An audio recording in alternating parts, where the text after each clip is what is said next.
안녕하십니까. 텔레마케팅 관리사 자격증 과정의 김민주입니다.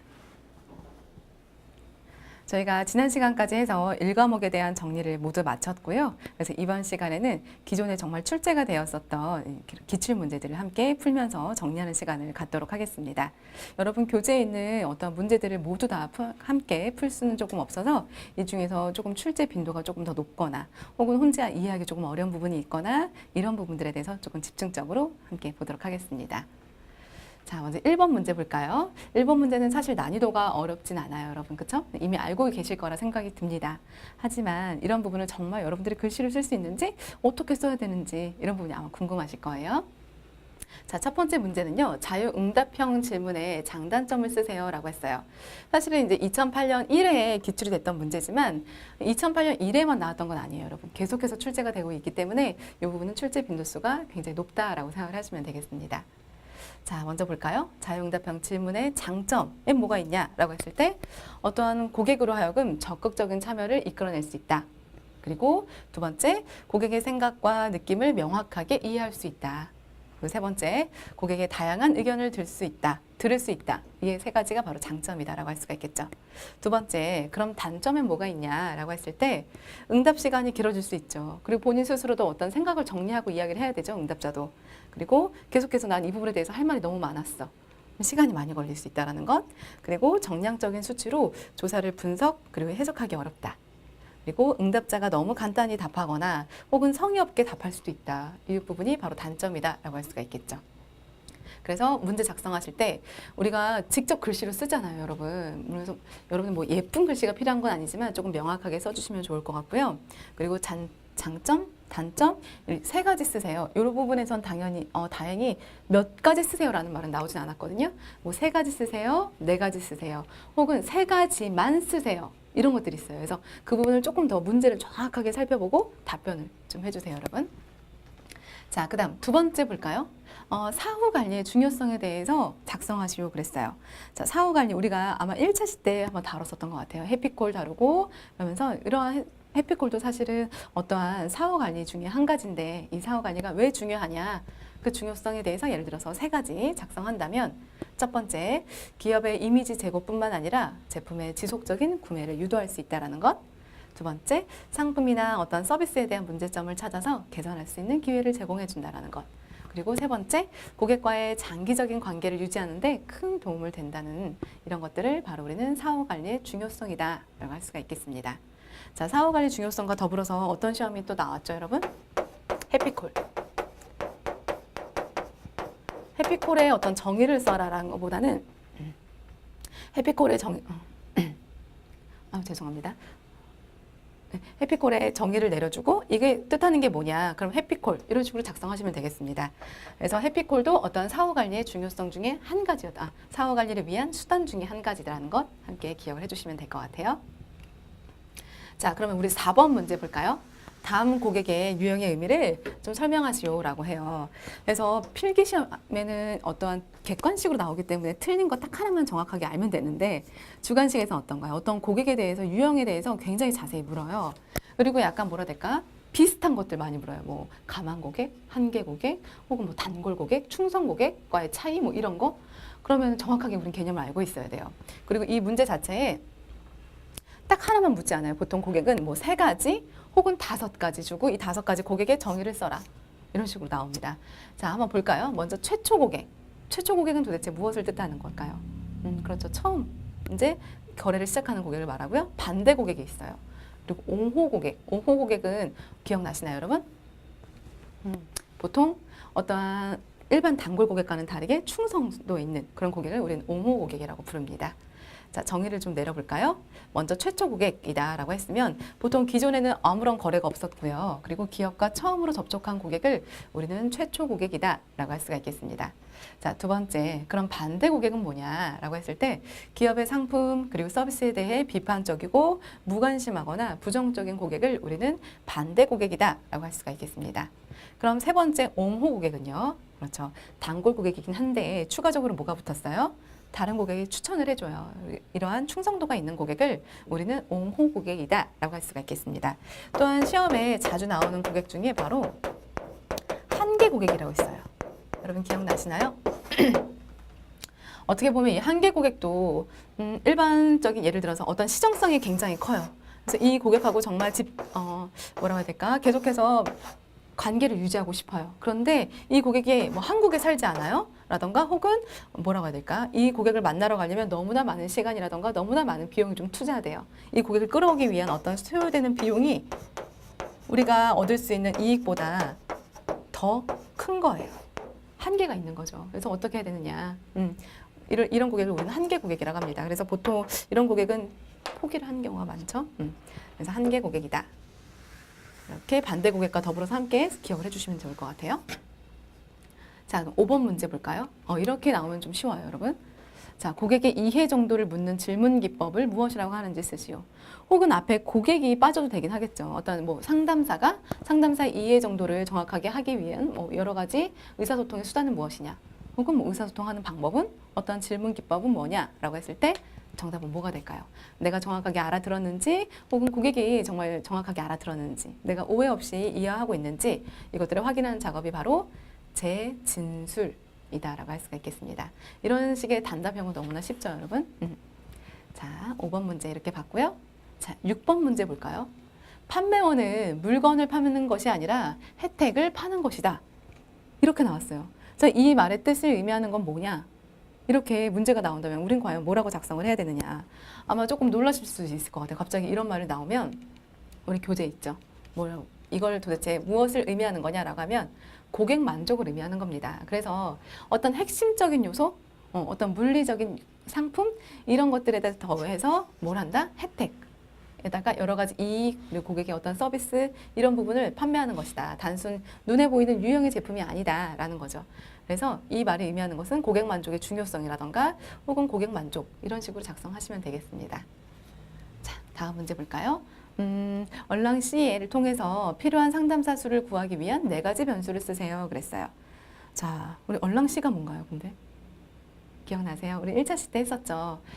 보통 어떤 예를 들어서 여러 가지 뭐 백콜이 예를 들어서 계속 대기 중일 때 자, 어떻게 하나요? 그럼 어떤 순서대로 상담사에게 연결을 해주나요? 먼저 기다린 고객한테 상담사를 인입될 수 있도록 도와주죠. 그런 것들을 말하고 그러면 이러한 것들을 프로그램을 통해서 상담사의 수를 구할 수가 있어요. 상담사가 몇 명의 근무를 해야 되냐? 이런 것들 구하기 위한 4가지 변수가 있습니다. 평균 통화 시간은 그럼 얼마나 되나? 그리고 예상 인입 건수를 어떻게 확인할 수 있나? 그리고 목표 서비스 레벨은 어느 정도 되는가? 평균 상담사의 어떤 마무리 시간은 어느 정도 되는가? 이렇게 4가지에 대해서 작성을 할 수 있어야겠습니다. 사실 이 문제는 2015년에 아마 처음 나왔던 문제일 거예요. 이런 식의 문제는 사실 한 번도 나온 적이 없었거든요. 이 개념도 혹시라도 이제부터 최신으로 계속해서 이런 종류의 문제가 나올 수 있으니까 이 4가지는 꼭 알아두시면 좋겠습니다. 자, 그럼 11번 볼까요? 어떤 자사 제품이나 서비스를 알고는 있지만 아직 구매 행동으로 연결하지 않는 사람이에요. 마케팅이나 접종 활동 전개 시 고객 확보가 가능할 것이다 라고 예상되는 이런 사람 우리 뭐라고 하나요? 즉 예상된다 그랬죠. 가망성이 있는 거예요. 그렇죠? 그래서 가망 고객이다 라고 할 수가 있겠습니다. 자, 그래서 우리가 다시 한번 말씀드리지만 어떤 고객에 대해서 정의를 좀 정확하게 내리셨으면 좋겠어요. 어떤 최초 고객이라던가 기존 고객, 단골 고객, 그리고 충성 고객, 옹호 고객, 한계 고객 이런 부분들이요. 자, 가망 고객은 아직 한 번도 구매하지 않았던 고객이다 라고 생각해 주시면 되겠습니다. 자, 12번 볼까요? 어떠한 서비스가 고객의 기대에 미치지 못할 때 고객은 서비스 품질을 낮게 평가한다. 그래서 기업은 서비스 품질 차이를 극복해서 서비스에 대한 고객 만족도를 높여야 된다는 거죠. 그러면 이러한 서비스에 영향을 미치는 서비스 품질 차이 4가지가 무엇이 있느냐라고 했을 때 기억나시나요? 4가지 꼭 기억하셔야 된다 그랬죠? 바로 촉진 차이, 이해 차이, 행동 차이, 과정 차이. 서비스 직원들이라던가 어떤 기업에서 실시되고 있는 촉진 믹스들은 과연 어느 정도인가? 그리고 이해, 그리고 행동, 과정 이것들이 모두 다 만족스러운가? 이것들이 바로 서비스 품질에 영향을 미친다라고 생각을 해주시면 되겠습니다. 자, 그 다음 13번. 이런 식으로 문제 나옵니다. 여러분, MOT는요. 진실의 순간을 뜻하는 MOT의 의미를 간략하게 설명해라. 혹은 뭐 이런 반대로 이것들이 의미하는 것은 무엇이냐. 이런 식으로 문제가 나오죠. 자, MOT가 뜻하는 의미 뭘까요? 일반적으로 어떤 고객이 기업과 접촉을 할 때 고객이 받게 되는 서비스 품질에 대한 인식에 영향을 미치는 상황이다. 그래서 그 상황을 우리는 진실의 순간 혹은 결정의 순간이다 라고 할 수가 있겠죠. 그래서 아직 필기시험 혹시 보지 못하셨던 분들이 있으시면 필기시험에는 어떤 보기 중에 여러 가지가 나오죠. 스칸디나비아 항공의 양칼슨 사장이 처음 도입한 어떠한 그런 연구다라고 할 수가 있고요. 이런 부분이 혹시라도 객관식이 나오면 꼭 기억하셔야 됩니다. 간혹가다 다른 기업의 이름 나와요. 그래서 어떤 스칸디나비아 항공이 아닌 뭐 다른 항공사가 나오면 그 답은 틀렸구나라고 생각해 주시면 되겠습니다. 자, 15번 볼까요? 우리가 어떤 마케팅이나 여러 가지 관계들을 할 때, 관계를 우리가 좀 중축하고자 할 때 가장 중요한 개념 중에 한 가지가 바로 교차 판매죠. 이 교차 판매의 의미를 쓰라 그랬어요. 여러분 교차 판매 기억나시나요? 우리가 어떤 커피를 마시러 갔을 때 커피와 함께 먹을 수 있는 무언가를 판매하는 것, 이것은 교차 판매다라고 할 수가 있죠. 자, 그래서 교차 판매의 의미를 써본다면 고객이 구매한 상품이나 혹은 서비스와 비슷한 상품, 서비스를 추가 구매하도록 유도하는 판매 기법을 말한다. 이것을 바로 우리는 교차 판매다라고 할 수가 있겠죠. 이것과 더불어서 우리가 한 개 더 있어요. 혹시 업셀링 기억하세요? 업셀링은 말 그대로 요 크로스는 교차죠. 이거는 상향 판매라고 할 수가 있습니다. 그래서 우리가 어떤 서비스나 물건을 판매할 때 업셀링을 진행한다라고 했을 때 어떠한 예를 들어서 500원짜리 이거 구입하려는 고객한테 고객님 조금 기능이 더 추가된 혹은 더 오래 구입하실 수 있는 더 사용하실 수 있는 1,000원짜리 이건 어떠세요? 이렇게 가격을 좀 높인다거나 이런 걸 상향 판매다라고 하고요. 비슷한 제품을 뭐 추가 구매할 수 있도록 하는 건 교차 판매다라고 할 수가 있겠습니다. 자, 그럼 16번 볼까요? 텔레마케팅에서 IVR 시스템 기억나세요, 여러분? 이 IVR이 제공하는 리포트 3가지를 쓰세요 라고 그랬습니다. 자, 우리 그러면 IVR이 과연 무엇일까 먼저 확인을 좀 해야 될 것 같아요. IVR이 뭐였죠? 우리가 상담사와 전화를 통화할 때 상담사 아직 연결되기 이전에 우리가 콜센터에 전화하면 기계가 알아서 ARS 인식이 되죠. 그래서 고객의 등록된 전화번호가 있을 때 뭐 고객이 뭐 이름이 맞냐, 김민주 고객이 맞냐? 맞으면 1번 아니면 2번. 그리고 왜 전화했느냐, 목적을 확인한다던가 혹은 뭐 주민번호를 누르세요라던가 이런 식으로 상담사와 아직 통화가 연결되지 않았지만 지금 상담이 진행되고 있구나라는 걸 확인할 수 있는 방법 중에 한 가지가 바로 IVR이었죠. 자, 이것들이 제공해주는 리포트 3가지가 있었습니다. 그래서 뭐 중간에 콜을 포기하는 부분, 그러니까 누르다가 그냥 끊으시는 분들 있죠. 그런 포기율은 어느 정도 되는가. 그래서 콜 포기율이 너무나 높다면 그럴 때는 뭐 이런 것들 조금 없애거나 혹은 뭐 젊은 고객들한테만 어쨌든 꽂아놓는다거나 이런 식으로 다시 한번 개선을 하도록 해야겠죠. 두 번째, 사용 중인 포트의 비율. 지금 몇 명이 정도 지금 IVR 시스템에 접촉해 있는가 이런 거요. 세 번째, IVR 시스템의 평균 처리 시간. 그래서 만약에 전화번호를 이렇게 직접 누르는데 이것들이 상담사와 통화에 연결돼서 말로 하는 것보다 더 느리다면 효율성이 없는 거죠. 그래서 이런 것들도 확인할 수 있다. 그리고 상담사 그룹으로 전송된 콜의 횟수도 굉장히 중요합니다. 자, 그 다음에 18번 볼까요? 고객 로열티의 정의를 써라. 고객 로열티? 말 그대로 어떤 충성 고객? 이런 부분이죠. 고객 로열티가 뭐냐라고 했을 때 우리는 충성도, 이걸 기억할 수 있어요. 자, 그럼 쉽게 생각할 수 있겠죠. 고객의 충성도를 의미한다. 그래서 어떠한 우리가 단골 고객과 일반 충성 고객은 다르다고 했어요. 그렇죠? 또 뭐가 다른가요? 일단 지속적으로 구매를 해야겠죠. 반복적으로 구매를 해야 되고요. 추가적으로 뭐가 있어야 된다? 다른 사람에게 추천해 주는가? 그래서 추천 구매. 타인 추천 이런 것들 있죠. 그래서 주변 사람들에게도 구매를 추천하는 어떤 적극적인 태도를 우리는 고객 로열티라고 부른다라고 할 수가 있겠습니다. 그래서 어떤 문제에서는 그런 경우도 있어요. 그러면 이게 로열티가 이렇게 중요한데 고객 로열티를 높이기 위한 방안 3가지 써라. 이렇게 나올 수 있습니다. 자, 고객 로열티 정의를 올리기 위한 방안은 뭐가 있을까요, 여러분? 먼저 그들만의 어떤 커뮤니티를 만들어서 활동할 수 있게 도와주죠. 지원을 해주기도 하고요. 그리고 그들만의 어떤 특별한 뭐 어떤 포인트 카드라던가 혹은 그분들만의 특별한 어떤 혜택을 계속 제공해 준다거나 혹은 그분들만 따로 이용할 수 있는 어떤 할인을 좀 제공해 준다던가 여러 가지가 있겠죠. 그래서 로열티의 정의 그리고 로열티 고객들에게 어떠한 이분들과 관계를 계속해서 유지해 나갈 수 있는 방법들에 대해서도 한번 쓸 수 있도록 함께 보시면 좋겠습니다. 자, 그 다음 이렇게 문제가 나왔어요. 이번에는요. 서비스가 가진 특성 4가지가 있는데 이 4가지를 설명하래요. 그럼 정의를 쓰라는 거죠. 무형성. 무형성 뭔가요? 말 그대로 없을 무자죠. 그래서 형태가 없다라는 거야. 눈에 보이지 않는다. 그래서 우리는 어떤 제품과 다르게 특허를 낼 수 없다라는 거 있었죠. 그다음 두 번째, 비분리성. 무엇과 무엇을 분리할 수 없다. 생산과 서비스를 분리할 수 없다. 그래서 서비스는 생산과 동시에 어때요? 생산과 동시에 소비된다. 함께 분리할 수 없다. 세 번째, 변화성. 변화성은 여러분 이질성이라고 생각해 주시면 됩니다. 이질성. 변화할 수 있다는 거죠. 어떻게 변화되나요? 어떻게 다른가요? 서비스는 보통 대인 서비스가 많이 이루어지는데 어때요?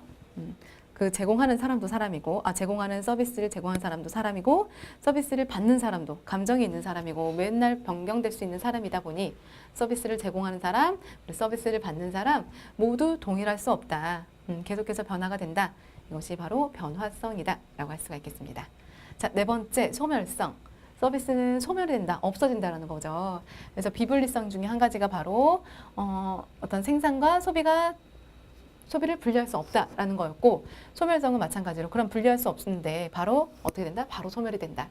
그래서 우리가 어떤 물건을 많이 만들어놨어요. 미리 대량 체제로 많이 만들어놨으면 그 재고를 가지고 뭐 그 제품이 상하거나 그런 제품이 아니라면 계속해서 판매할 수 있고 재고화시킬 수 있는데 서비스는 그럴 수 없다. 그래서 가장 중요한 게 뭐였죠, 여러분?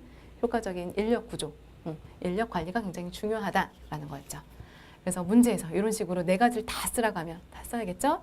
무형성, 형태가 없다, 비분리성, 생산과 소비 동시에 이루어지고 그래서 고객이 어떻게 돼요? 서비스 공급 과정에서 직접 참여하게 된다라는 거죠. 세 번째, 변화성. 서비스는 항상 기계화되어 있지 않고 맨날 달라질 수 있다. 항상 다르다라는 거죠. 그러면 이러한 이질성, 변화성을 해소하기 위한 기업의 방안에 뭐가 있냐라고 묻는다면 뭐가 있을까요? 어떤 표준화될 수 있는 매뉴얼을 작업한다. 이런 것들이 있겠죠. 그래서 콜센터에서 이용하는 것이 바로 스크립트라고 할 수가 있겠습니다. 자, 네 번째, 소멸성은 뭔가요? 서비스는 한 번 구입하면 여러 번 이용할 수 있는 유형의 상품과는 다르다. 그리고 서비스는 생산과 동시에 소비가 되면서 소멸이 된다. 이렇게 네 가지 함께 기억을 해주시면 되겠습니다. 자, 이번에는 뭐가 있나요? 텔레마케팅 커뮤니케이션의 성공 요건 네 가지를 써라 그랬어요. 성공 요건은 사실 굉장히 여러 가지 답변이 있겠죠. 그래서 이런 것들은요, 여러분들 이미 알고 계시는 건데 제가 이제 교재에 있는 내용이나 혹은 여기 교환에 있는 내용들은 추천해드린 내용이에요. 그래서 뭐 크게 답에 어긋나진 않겠지만 이렇게 쓰시면 좋을 것 같다라고 말씀을 해드리는 거고, 실제적인 어떤 답안이라던가 혹은 채점하는 기준은 또 사실 채점자의 기준에 따라 조금 달라질 수 있는 부분은 알고 계셨으면 너무 좋겠습니다. 아마 몇 해 계속해서 실기시험을 준비하셨던 분들은 아실 거예요. 내가 왜 떨어졌는지 모르겠다라던가 혹은 내가 이 정확한 답을 좀 모르겠다. 그리고 우리가 그것을 확인하고자 어떠한 그 산업인력공단에 조금 질의를 했을 때 어떤가요? 정확하게 답변이 조금 나오기가 어려워요. 그래서 물론 어떤 전문가들의 판단에 의해서 이루어진다라고 이야기를 들을 수 있죠. 그러니까 이런 부분은 이렇게 외워두셔도 추가적으로다가 여러분들 생각하시는 것 혹은 교재에 있는 내용을 좀 더 추가적으로 하셔서 머릿속에 기억을 해주시면 좋을 것 같아요. 이것들이 다 절대적인 답은 아니다라고 말씀을 드리고 싶어요. 자, 그래서 커뮤니케이션 성공 요건 네 가지는 뭐가 있느냐라고 했을 때 먼저 첫 번째, 체계적으로 작성된 스크립트 필요하죠. 상담사 인바운드뿐만 아니라 아웃바운드도 굉장히 중요하죠. 자, 그래서 인바운드는 일반 어때요? 빈번한 질문, 계속해서 반복되는 질문이 너무나 많기 때문에 어떠한 그런 Q&A 스크립트를 많이 사용한다. 문의 응답에 관련된 Q&A 스크립트가 많고 그리고 아웃바운드 같은 경우 어때요? 내가 상담을 주도적으로 이끌어야 되다 보니까 일반 스크립트를 많이 활용한다라고 알아두시면 되겠고요. 두 번째, 전문적인 텔레마케터가 필요하다. 사실 텔레마케터는 어떠한 뭐 일반적인 상담만 해주는 직원이 아니라 특히 아웃 같은 경우는 어떤가요? 물건이나 상품을 판매해야 돼요. 그죠? 굉장히 영업사원들이죠. 그러니까 영업사원이라고 할 수 있을까요? 세일즈맨이죠. 그래서 목표하는 어떤 수치가 있어요. 이걸 달성하기 위해서. 그리고 자신들이 판매하는 상품이나 서비스에 대해서 굉장히 확신, 여러 가지 지식을 갖추고 판매하는 직업이기 때문에 굉장히 전문적이어야 된다는 겁니다. 인바운드도 마찬가지죠. 고객들의 불만이라던가 어떤 문의에 대해서 책임감 있게, 인내심 있게 어느 정도 할 수 있느냐. 네, 세 번째, 특히 아웃 같은 경우에는 고객의 데이터베이스가 굉장히 중요하죠. 왜 그렇죠? 어떠한 상담을 진행할 때 반응률과 그리고 어떤 상담을 어떤 목표를 달성했느냐 이것과 굉장히 접목시 되는 거죠. 그래서 반응률이 높다라는 거죠. 왜냐하면 그만큼 잠재력이 높은 고객과 통화를 했기 때문인 거죠. 자, 네 번째, 공감적 경청의 적용. 정말 내가 얼마나 잘 듣고 있는가 굉장히 중요합니다. 자, 그래서 이런 식으로 4가지 정도 작성해 주시면 되고, 4가지 쓰라고 했으니까 4가지는 무조건 작성해야 되겠죠?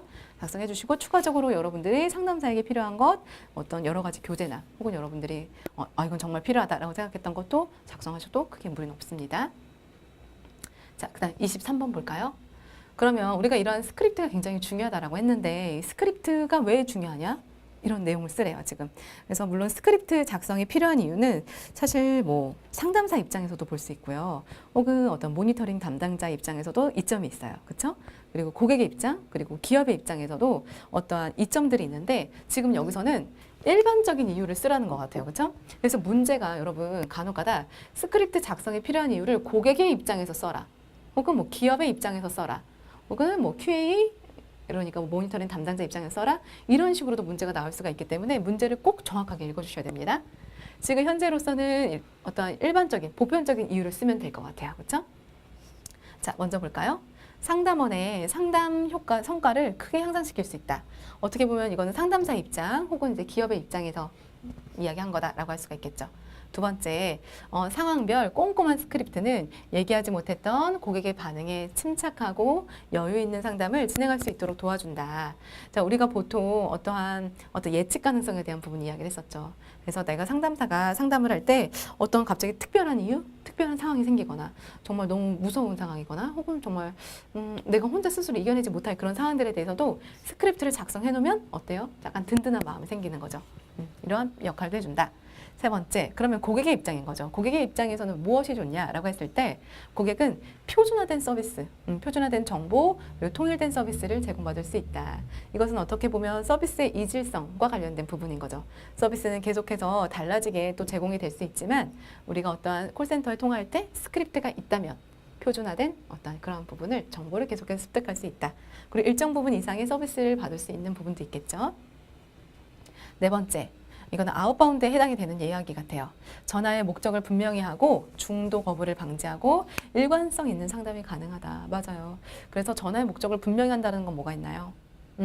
그래서 어떠한 뭐 상품을 판매하기 위한 것인지 혹은 어떤 조사를 하기 위한 것인지 여러 가지 목적이 있어요. 그런데 그 상황에 목적이 있는데 고객이 마침 내가 이 기업에 얘기하고 싶었던 게 있었어요. 그럼 그 얘기를 막 계속해요. 어때요? 상담이 방향을 잃어가거든요. 그랬을 때 도움이 되는 게 바로 스크립트. 그럴 때는 어떻게 좀 유도를 해야 되는지 이런 것들이 담겨 있는 거죠. 그리고 중도 거부, 고객이 중간에 끊을 수 있다. 혹은 대략적으로 콜 통계를 내보니까 이 부분에서 많이 끊는다더라 라는 거 우리 알 수 있어요. 그러면 우리는 QA 부서에서 뭘 하나요? 그럴 때 그러면 끊지 않도록 혹은 어떠한 중도 거부를 방지하기 위한 어떠한 메시지를 좀 담으면 좋을까? 이런 것도 확인할 수 있겠죠. 이러한 그리고 상담사마다 다른 것이 아니라 약간 일관성 있게 그리고 고객별로 다르게 제공하는 게 아니라 일관성인 상담이 가능하다라는 것. 그리고 기업의 입장에서는 콜센터의 시간 관리 그리고 생산 관리에 도움을 준다라는 부분이 있겠습니다. 자, 그다음 24번 볼까요? 의사소통하려는 생각을 문자, 글이, 말로 상징화하는 과정을 우린 무엇이라고 하는가? 무엇이라고 하죠? 이러한 메시지를 좀 전달하는 채널에 대한 건가요? 어떤 과정에 대한 이야기인가요? 과정에 대한 이야기죠. 바로 부호화한다라고 할 수가 있겠습니다. 문자, 그림, 말로 상징하는 과정, 그러면 바로 부호화. 그러면 이것을 말로 상징화한 것 혹은 전달하려는 것, 뭐죠? 메시지. 그래서 그것을 듣고 수신자가 하는 행위, 해야 되는 행위, 피드백. 이런 식으로 의미를 정의하셨으면 좋겠습니다. 자, 그래서 정답은 24번은 부호화가 되겠죠. 자, 그럼 25번 볼까요?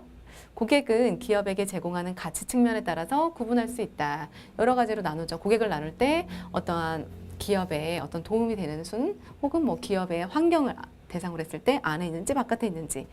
자, 그런데 가치 측면에 따라 구분을 한대요. 그래서 가치를 분석하는 그리고 측정하는 방법인데 RFM 분석에 대해서 지금 이야기를 한 거죠. 고객 수익 분석이 있는데 자, 이 RFM이 각각 무엇의 약자인지 써라 라는 거예요. 그러면 어때요? 영어를 써야 돼요. 그렇죠? 자, R, 리젠시, 최신성이라는 이야기입니다. 그리고 F, 프리퀀시, 빈도수를 말하는 거고요. M, 머니터리, 어때요? 구매 금액에 관련된 부분인 거죠. 그래서 이런 부분은 영어로 써라고 하는 이유도 있어요. 상황도 있기 때문에 이런 거는 여러분 다 스펠링 틀리지 않게 꼭 기억을 해주시면 좋을 것 같아요. 자, R, 리젠시 뭔가요? 최근성이죠. 그래서 고객이 얼마나 최근에 구매를 했나. 아주 굉장히 많은 금액을 예를 들어서 뭐 1년 전에는 일주일에 한 번씩이나 계속 와서 그렇게 많은 금액을 구매를 했어요. 그런데 1년 동안 최근에는 온 적이 없어요. 그럼 이 고객은 분명 이탈했을 가능성이 크죠. 그런 것들, 최신성에 대한 부분. 네, 두 번째, 빈도는요. 제품 또는 서비스를 얼마나 자주 구매하는가. 구매 빈도에 대한 부분이죠. 자주 구매한다는 건 그만큼 많이 접촉을 하고 있다는 거죠. 자, 그 다음 세 번째, 금액에 대한 부분입니다. 고객이 구매한 평균 금액이 얼마인지에 대한 구매 금액에 대한 부분입니다. 그래서 보통 혹시라도 필기시험 때 뭐가 있을까요? 마지막 금액. 이게 아니라 어때요? 평균 금액. 자, 그래서 R, F, M에 대해서 스펠링 그리고 정의 꼭 정확하게 기억해 주세요. 자, 그럼 28번 볼까요? 이번엔요, 아웃바운드에서 스크립트의 4단계를 쓰래요, 여러분. 아웃바운드 스크립트, 그리고 인바운드 스크립트 어때요? 직접 작성하게 되죠, 우리도 시험 볼 때. 이 부분에 대해서 그럼 스크립트 4단계를 쓰래요. 아웃바운드 상담이 어떻게 진행되나 먼저 확인해야 될 것 같아요, 그죠? 먼저 우리 처음엔 뭐 하나요? 상담을 준비하죠. 그 다음에요, 첫인사를 진행하고요. 그 다음에 보통 도입 부분에서 뭘 하죠? 어떤 목적을 이야기하고요. 그리고 그래서 지금 통화 가능한지 이렇게 얘기하고, 가능하다면 탐색 질문을 해서 고객의 욕구를 먼저 파악한 다음에 전환 목적을 이제 달성해야겠죠. 어떤 상품, 서비스를 판매한다거나 어떠한 그런 정보를 제공한 이후에 종결, 그리고 혹은 가능하다면 사후 관리까지 이런 식으로 상담이 진행하는데, 스크립트의 4단계를 쓰라고 그랬거든요. 스크립트 4단계를 써야 되니까 스크립트는 어때요? 직접 고객하고 상담하는 그 시점을 말하는 거죠. 그 시점부터 작성이 되기 때문에 데이터베이스 분석이라던가 어떤 자료 준비 이런 부분은 제외가 되어야겠습니다. 그래서 지금 추천해 드리는 건 먼저 첫인사 해야 되고요. 그 다음에 도입 과정에서 뭐 한다? 상담의 어떤 목적이나 어떠한 그래서 이러한 목적을 전달했다라는 부분 이야기하고, 추가적으로 그래서 통화 가능한지 이것을 여쭙는 거죠. 그 다음에 이제 실제적으로 상담을 진행하고요. 그 다음 마무리 및 끝인사 이런 식으로 스크립트 4단계를 쓸 수가 있겠습니다. 자, 그런데요, 만일 예를 들어서 문제가 뭐 5단계로 나왔다, 4단계로 나왔다? 그러면 어떻게 해요? 좀 나누면 돼요, 사실은. 상담사 그리고 도입. 이 도입이 사실 여러 가지를 담고 있죠. 통화 목적을 설명하거나 혹은 가능하신 통화 가능 여부 이런 부분도 빠져 있고요. 또 어떤 것들이 포함되어 있나요? 이 안에 탐색 질문하는 거 들어있죠. 이걸 나누면 돼요. 또 이렇게도 쓸 수 있어요. 만약에 4단계 똑같이 쓴다 하더라도 첫인사 하고요. 그 다음 탐색 질문, 고객의 욕구 파악, 그리고 상품 안내 설득, 그리고 마무리 끝인사 이런 식으로 하셔도 되는 겁니다. 그래서 마찬가지로 이게 딱 정답은 아니기 때문에 꼭 이렇게 외우실 필요는 없지만 이렇게 외우면 당연히 도움은 되겠죠. 쓸 때 여러분들이 이제 자신감 있게 쓸 수 있으니까요. 그런데 만약 갑자기 내 생각이 안 나요. 생각이 안 나요.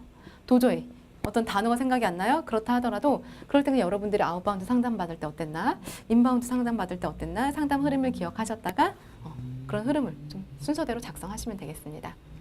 자, 이것은 이제 스크립트 4단계에 관련된 부분이었고요. 마찬가지겠죠. 그래서 이것도 질문을 굉장히 정확하게 알아야 되는 게 아웃바운드 상담의 4단계가 아니라 뭐였어요? 아웃바운드 스크립트의 4단계였다는 거 꼭 기억을 해야겠습니다. 자, 다음 문제 38번 문제 함께 보도록 하겠습니다. 자, VOC 관리를 통해서 얻을 수 있는 효과를 3가지 쓰시오 그랬어요. 자, VOC가 뭐였죠, 여러분? 뭐의 약자였나요? 보이스 오브 커스터머. 그래서 고객의 목소리다라는 뜻인 거죠. 그래서 우리가 보통 이러한 기업에서는 보통 이러한 VOC 시스템이 갖춰져 있다 그랬어요. 시스템을 갖춤으로써 어떤 양식의 어떤 형식의 불만이 많이 접수가 되고 있는지, 그거에 따라서 지금 그 상담이나 혹은 그 불만 처리 건이 어떻게 진행되고 있는지 이런 것들을 확인할 수 있다. 그러면 이런 관리를 하는 이유가 있어요. 그죠? 무언가 도움이 되니까 하는 건데 그 목적이 무엇이냐라고 했을 때 효과 3가지만 쓰래요. 첫 번째, 자사, 상품, 서비스를 평가하는 유용한 자료로 활용이 가능하다. 그렇죠. 그래서 어떠한 추가적으로 추후에 어떤 상품이나 서비스를 만들 때도 이런 것들이 굉장히 많이 도움이 됩니다. 그래서 고객들은 이런 것을 굉장히 불만족스러워하는구나. 고객들은 이런 것들을 개선하길 원하는구나. 정말 말 그대로 VOC라고 하면 물론 거의 대부분은 불만에 관련된 내용이 많아요. 하지만 이 VOC 자체가 어때요? 고객의 목소리란 뜻이거든요. 그래서 고객의 그 중에서 뭐 좋은 메시지도 있어요. 뭐 혹은 예를 들어서 이 서비스 너무 좋아요라던가 혹은 뭐 그 직원이 너무 친절하게 했어요. 너무 감동받았어요. 이런 경우도 VOC를 입력을 해요, 여러분. 그래서 이런 것들이 어때요? 그러면 그것을 봤을 때 다음에 이런 걸 만들 때는 이런 거 좀 추가적으로 개선해야겠어. 혹은 고객이 이랬을 때 굉장히 만족스럽다고 하니까 어때요? 더 추가적으로 확대해야겠어. 이런 걸 알 수 있다는 거죠. 두 번째, 고객으로부터 상품에 대한 중요한 정보를 수집할 수 있다. 고객을 계속 분석할 수 있다는 거죠. 게다가 이러한 VOC 입력할 때 보통의 대부분은 어떤 고객의 개인정보를 다 알고 있어요. 왜냐하면 우리의 기존 고객이기 때문에. 그래서 이러한 고객들, 예를 들어서 이 고객이 지금 20대 초반이에요. 그러면 20대 초반들은 상품 20대 초반 고객님들은 이런 부분에 대해서 불만이 많구나. 이런 것도 확인할 수 있다는 거죠. 분석할 수 있고, 세 번째, 이러한 관리 시스템을 통해서 신속하게 우리는 불만 처리해 줄 수가 있습니다. 신속한 불만 처리로 회사의 이미지를 상승시킬 수 있다. 기업의 입장인 거죠. 자, 이렇게 해서 VOC 관리를 통해서 얻을 수 있는 효과 3가지까지 함께 문제를 풀어봤습니다. 자, 이렇게 해서 1과목을 좀 정리를 해보고요. 다음 시간에는 2과목 함께 들어가겠습니다. 감사합니다.